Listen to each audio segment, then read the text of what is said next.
In the small town of Elmsworth, nestled on the edge of a sprawling lake, young Charlie loved spending his days playing by the water's edge. At 5, the world was his wonderland. But as it so often is with small towns, Elmsworth held dark secrets, many of which whispered tales too terrifying to be true. One sunny afternoon, Charlie felt a pull towards the shallow part of the lake, not because he couldn't swim, but because it felt right. The sun overhead, the gentle lapping of the waves, and the distant laughter of other children. But there was also something off.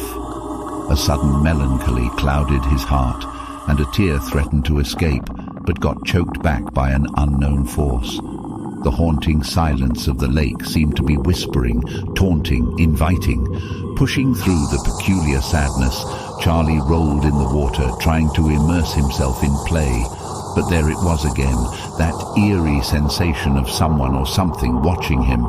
He laughed, hoping to drown out his rising fear, and then his hand brushed against something, solid, cold, buried slightly under the soft sand.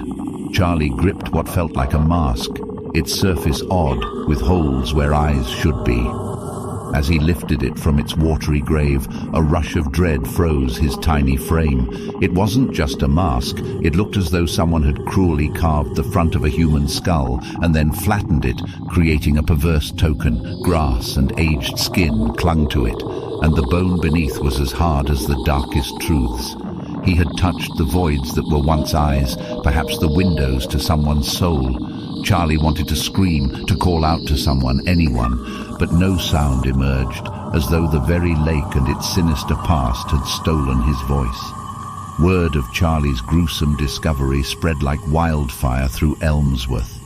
Elders whispered of a ritual decades ago where masks were made from the remains of the unfortunate, used in ceremonies that would bind their spirits to the lake forever. It was said that these spirits would often try to communicate with the living, swaying their emotions, pulling them into the watery depths of their tormented world. Charlie's family, disturbed by the boy's discovery and his subsequent nightmares, left Elmsworth. But the story of the boy who unearthed a dark relic became an urban legend.